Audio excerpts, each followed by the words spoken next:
What's going on, guys? Cubeologist here, and today we've got a fairly diverse unboxing. I'm excited about it. Thanks to Cubes for Speed for sending this over as usual. And as you can see, we've got the new MoYu BoChuang 5x5, the Xman Tornado, the successor to the Chi Thunderclap, so that's exciting, and the new Cyclone boys Pyraminx. So safe to say I'm pretty excited, so let's get these unboxed and see what the first impressions are.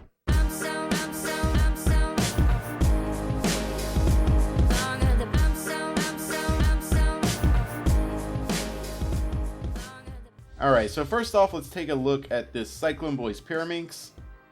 The shades look pretty typical. It looks like a fluoro red, fluoro green, fluoro yellow, and just a regular blue. It might be a little lighter than normal blue, but pretty typical. And the fluorine cuts are pretty large. They're definitely larger than on my MoYu Pyraminx over here. So that's interesting. It looks more like a Chi Pyraminx, I would say. But let's do some first turns. Wow, that's pretty stiff right now. Does it cut? Not out of the box, but like I said, this is pretty stiff. The tips, they're pretty tight as well. So I'm excited to mess with this puzzle, but right now, yeah, and it's kind of locked up there. But right now, it's not in the best of shape, but I definitely want to tension this up and lube it and see how it works out, because I think it has some potential. The inner layers actually turn pretty quick and they click into place pretty well. So this might be good once I set it up, but out of the box, it's so-so. Let's move on to the BoChuang. So basically, I see this puzzle as MoYu's answer to the Yushin 5x5. That's basically taken over the market, and I can see why. That puzzle's amazing. And on Cubes for Speed, the Yushin 5x5 is only $16.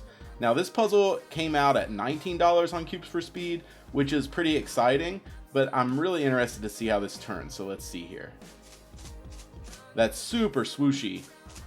Let's see if it has that lock. It does, but let's see. And it wasn't that easy to get back in. The corner cutting is pretty decent. I would say this puzzle cuts well, and it turns actually pretty well. Now you guys know I'm not the fastest at 5x5, but I think I can definitely solve fast enough to know what's good and what's bad. And this puzzle is pretty good. It is $19 though on Cubes for Speed, so as of right now, I would probably go with the Yushin, but this one hasn't been broken in or set up. So I'm going to do some work on this and we will see how it turns out. Now let's move on to the Xman Tornado. So this puzzle is actually pretty interesting. I know that Chi's made a pretty big name for themselves with the Thunderclap, and this is basically the successor.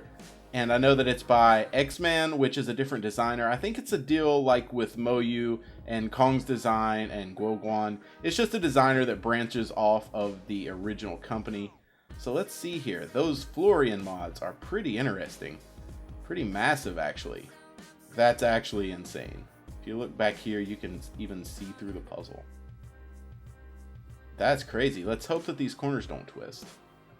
But let's do some first turns. That doesn't feel bad at all. It kind of has, it's a little bit unstable.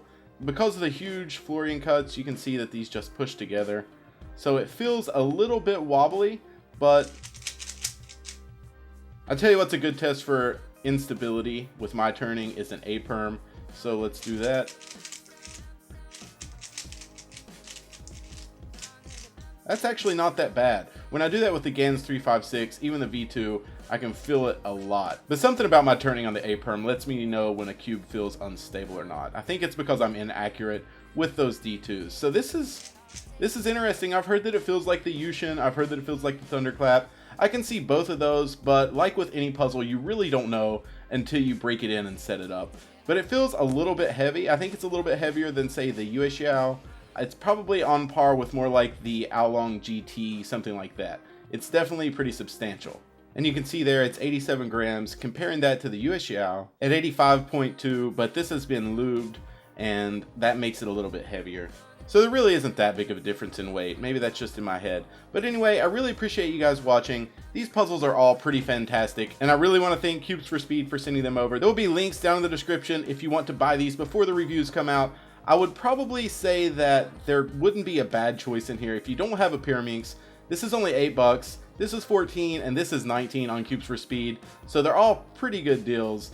I'm actually interested in all these, and I look forward to setting them up and doing reviews. But give this video a thumbs up if you enjoyed. I really hope you did, guys. I'll be doing an average of 5 on this tomorrow with some commentary, and then I've got some more reviews coming out. But like I said, I hope you enjoyed, and you'll hear from me really soon. Later, guys. Come on, everyone. Cubeologist here again, and today we've got kind of a special unboxing. So as you guys know, I normally do WCA, but I've been getting into non-WCA puzzles lately, and this one is kind of a special one to me. Now, the person who makes these puzzles, VirusCube or VirusCube on Facebook, I'll link that down in the description so you can go check out his Facebook page. But I've always wanted one of his puzzles. He does handmade puzzles, especially ghost cubes. So I never could really afford one until he came out with these mini 2x2 ghost cubes.